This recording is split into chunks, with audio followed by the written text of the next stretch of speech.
All right, we should be live here. Welcome everybody. Uh, First live stream, so we might have some technical difficulties, but we'll get through it either way. Let's look. We'll do a quick run through on these four teams, and then answer some questions and see what everybody's got going on. On the New York side, not much has changed from the video. I mean, Sloot is out. We expected her to be out. Sably's still out. I like Fiebich for value over Burke personally. Fiebich just is a better player, and if Thornton is to get in foul trouble, you would see Fiebich get a little bit of extra run. She's fine. No issues paying down and playing her. Thornton herself is fine. 6,100 seems a bit pricey. I mean, for what she is, but have no issues playing her. Laney is fine. She's 7'8" and can put up a decent score. No issues there. Obviously, the big three is who you want. If John Quill stays out of foul trouble, she can absolutely nuke. Just can't you stay out of foul trouble? Sabrina has been really bad the two games that Sloot has missed so far this season.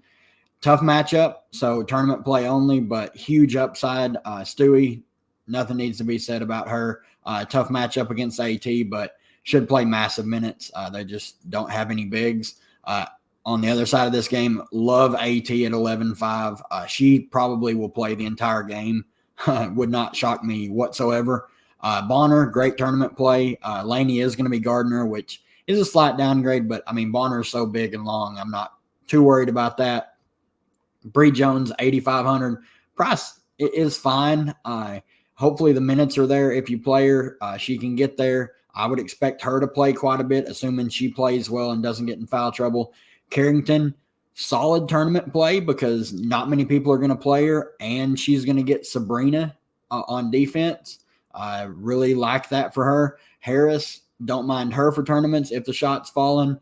Burton, on a bigger slate, I might take some shots in large field tournaments. I really can't right now. She's just, you don't know what to expect. They just signed her. No real interest in really anyone else down here. I just think there's better value on New York and Chicago. On the Atlanta side, I mentioned Ryan Howard. Obviously, just huge upside anytime she's on any slate.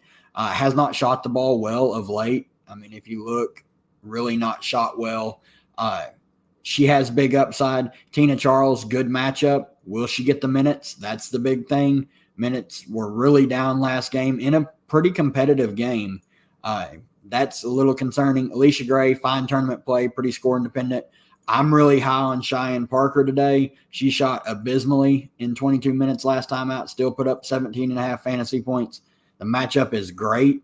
I think she could be a great point per dollar tournament play. I have interest in Powers. The price has went up a little bit, but she's going to play around 20 minutes.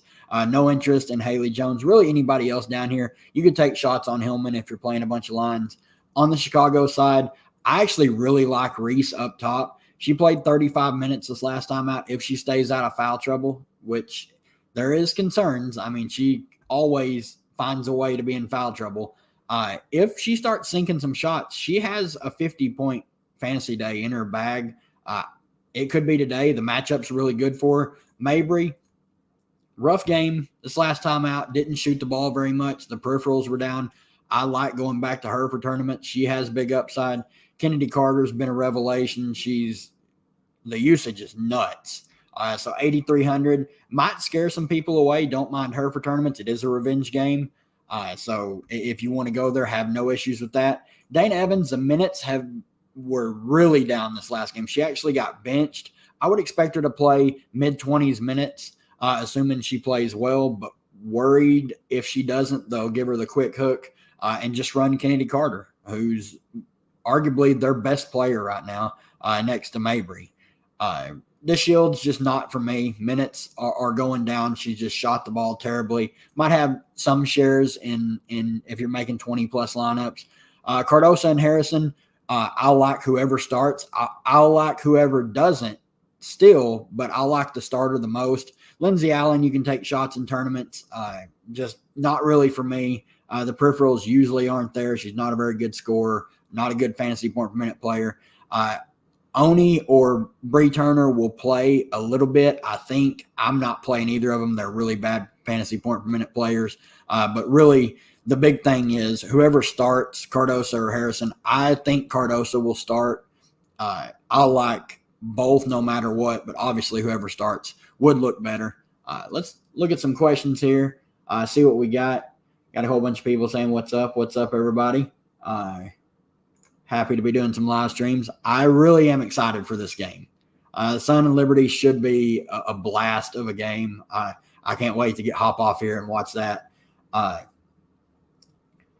What you got on FanDuel? Drop some lineup questions. I'll have to pull it up. I don't have a tab open for it, but I'll pull it up and see if I can help.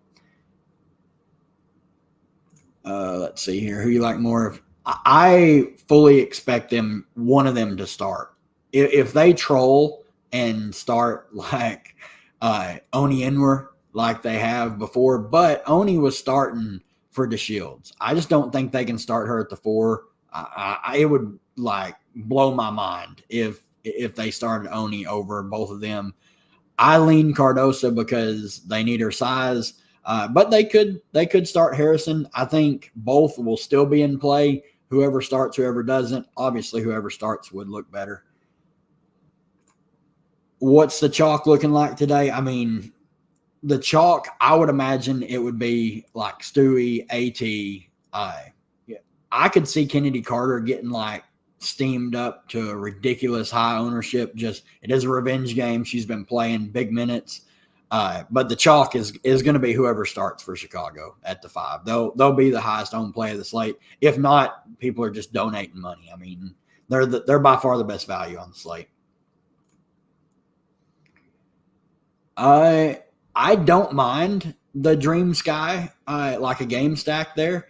Suns and Liberty should be a defensive battle for the most part. I mean, you still want access to like the high end stars if you can get them, just because like it's AT, it's Stewie, like they dominate the usage, they dominate the peripheral stats. But the Dream Sky game, it has a better over under. The Dream have just been leaking fantasy points to everyone they play. I like the Sky. I like the matchup for both of those teams. I think that game is gonna be fun. I think everyone's gonna be on the Sun Liberty game. So especially for tournaments, I think Dream Sky game stack could be there, and maybe just play one of the top names like AT or Stewie, and then just stack it up in the late game. New York bench minutes secured.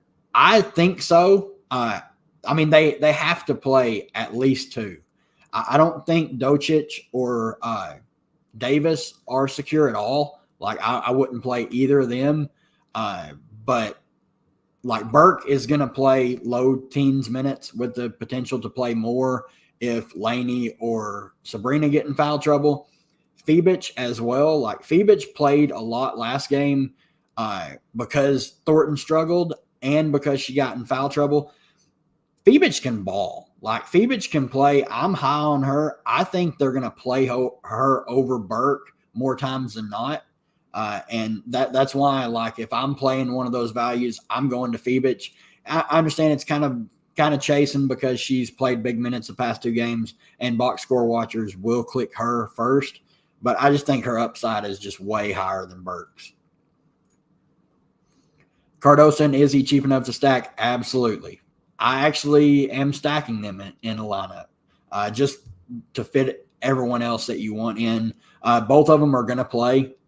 Like I said, would like whoever starts more, but perfectly fine like stacking them up because both are going to play, I would imagine, around 20 minutes. I mean, we haven't got a word if Cardoso's minutes limit is still like active or if she's off of it. If she's off of it, I would expect her to play mid-20s minutes and Harrison to maybe see around 20 because she's coming off an injury herself, but both of them have looked really good out there.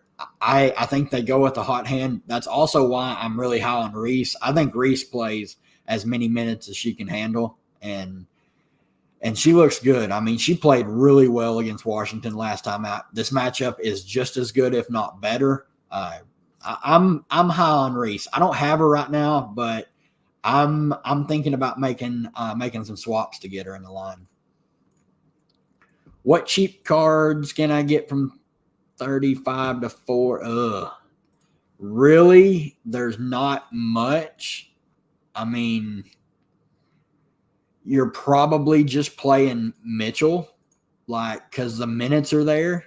Jefferson is out. She's probably my favorite down here. Like Dokic, Davis, I wouldn't play. Wouldn't play Grzinchek. Wouldn't play Dangerfield. Wouldn't really play Bantam. I mean, she's only seeing around 10 minutes.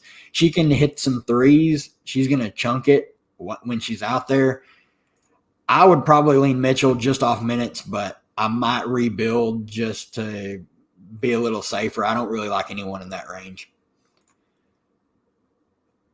Yes, I think you can get away from playing AT and Stewie, especially in tournaments. They're going to be probably the two most popular plays just because there's so much value. Next to, I figure the Chicago Center will be the highest owned play, but these two will be right up there. I think you can get away from it. I think Sabrina's going to come in lower owned because she disappointed last game, because she's disappointed every game that Slut's missed. I think you can go there. And she's expensive. I think you can play John Quell. You can play Brianna Jones. You can get away from playing both of them. It's not ideal. I think more often than not, one or both will be in the best lineup just because there's so much value out there to get and you can just stuff them in. But yeah, you can absolutely go balanced. Sabrina, Carter, or Bonner, Mabry. I'm going to go one. I keep going back to Sabrina. It's burned me twice, but I love her upside with the ball in her hands. She's going to have a good shooting game one of these games, and she's going to pop with the peripherals. I just think her upside is higher than Bonner's, and I think Carter can get close to matching Mabry if they extend her. That's my only worry with Carter is we haven't seen – if she comes out and doesn't have a good start, what her minutes might be since the revelation versus Indiana where she really popped off. I am a little worried like her minutes might cap back down to like 18 or 20 if she doesn't just nuke when she's out there. But I still lean the first side just with the upside of Sabrina. Thoughts on Carrington? I don't mind her. For tournaments, especially, I mean, she's only 7,500. The price keeps going down on her. She needs to hit her shots, but she's going to play 30-ish minutes. Has some decent peripheral upside. She's going to guard Sabrina, and that'll be fun. But if she scores, she can easily pay the salary off. But she's just not shot the ball well. She's really not shot the three ball well this year compared to last season. So there's upside in playing her. But you just got to know, like, if she doesn't hit her shots, she's probably going to kill you. It's tough, but in tournaments, I have no issues going there because I imagine she's going to have to play a lot because they want her on Sabrina. Sabrina or JJ, that's tough. Salary into consideration, I might lean JJ. It just depends, like, what all it unlocks for you. Like, I like the upside more on Sabrina because she really hasn't shown it with the games that she's played so far without Slut. I think she has 50-plus fantasy point upside with Slut off the floor. It's just a risk. Like, JJ has big upside too. It really just depends. It's a revenge game for her. I mean, the Sun pretty much chose Brianna Jones over. I mean, they're not exactly. They didn't keep her because they had Brianna Jones and they wanted to start her. So she might hold some ill will to Connecticut. We'll see. I really like both. I think there's merit to fading Stewie and playing maybe even one or both of these guys and getting different there. But it's really just almost a coin flip. Both have big upside. Like the floor a little bit more on Sabrina. She's not as prone to foul trouble. But if factoring price in, I'm going JJ. Can Harrison start? Yep. I think there's an outside chance that Harrison starts. I lean that they start Cardosa just for her size against Charles. I don't really think they want Reese playing the 5, but they could play Harrison at the 4 and Reese at the 5 and try and spread Atlanta out a little bit. I just think Cardosa starts. But if you play if you're only playing one, I tend to put Cardosa in your lineup, and if for some reason Harrison starts, you can just drop down from Cardosa to her. If you're playing Harrison over Cardosa, you need to make sure to have this extra salary to get to Cardosa because you want whoever starts for sure. Yeah, all right. Already answered that. Okay to go Howard over Sabrina. Tough matchup against the Sun. Don't mind that. Anyone that knows me knows I am like a massive Ryan Howard slappy. I'm a fish for her. Every time I've won a lot of money in WNBA, it's because I played Ryan Howard and she was like 8% owned and absolutely piss missiled everything. I have no issues playing Howard over Sabrina. The matchup is tough. I mean, Dejanay is going to be on her like white on rice. It is a tough matchup. I just like the usage for her. I think she's going to play high 30s minutes. Howard, though, big upside. She's not shot the ball well of late, though, so I think that's going to drop the ownership some. So, yeah, I'm perfectly fine doing that for sure. Let's see. Ryan or Bonner, I lean Howard just with her upside. Bonner's a lot safer just because, I mean, she's going to be out there. The game environment is going to make for her to have to shoot. She's a lot safer. She's going to put up around 20 points. If she gets the peripheral stats, she can pop for a huge game.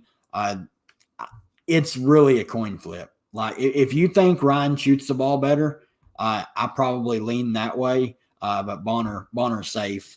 You know what you're getting out of her. Let's pull up and see if we've got any updates. Let's see. Let's look at old FanDuel. I haven't even looked at FanDuel today. I don't have a line in there. Let's see. Oh, their big contest hasn't even filled yet. They got 2K to first, and it's not going to fill, and they're going to rage quit. Never do it again.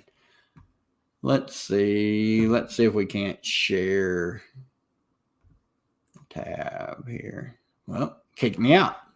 Never mind. Never mind on FanDuel. All right, they didn't want me anyway. I can't do full game lineup, sorry. Charles or Reese, last play in. I lean Reese. I just really like her upside. Have no issues going Charles, though. Upside play is Reese, so I think she could play huge minutes, assuming she can stay out of foul trouble. But I love the matchup for her. Charles, she's just too wishy-washy. Fine tournament play. Don't mind her. But give me Reese. I think Reese is going to come in pretty low owned, even coming off the big game. Let's see if we've got any overlay in some of these sats here. Oh, well, never mind. They want me to log back in. So, well, never mind on that. All right. Let's get some last minute questions in here, and then I'm going to get out of here. I guess I could. Yeah, I don't need anything else. All right. You have a lean with Carrington Harrison or Cardosa Ty Harris, assuming Cardosa actually starts. You will absolutely want Cardosa if she starts. That's my take. I want whoever starts for Chicago at the 5. So if that means like if this Carrington Harrison means you cannot get up to Cardosa from Harrison, if Cardosa is to start, I think you have to go 2. But if you have the salary to get up to Cardosa from Harrison on that side, I probably lean the Carrington Harrison side, but you need the salary to get up to Cardosa if she starts. That's the only thing you absolutely want to have whoever starts for Chicago. That's the biggest thing on today's slate. They're going to be massive chalk. I think you just have to eat it. But that's going to do it for me, guys. Good luck to everybody, and we'll see you for tomorrow. We got a 4-gamer, and we'll do a live before lock for it as well. Good luck, guys.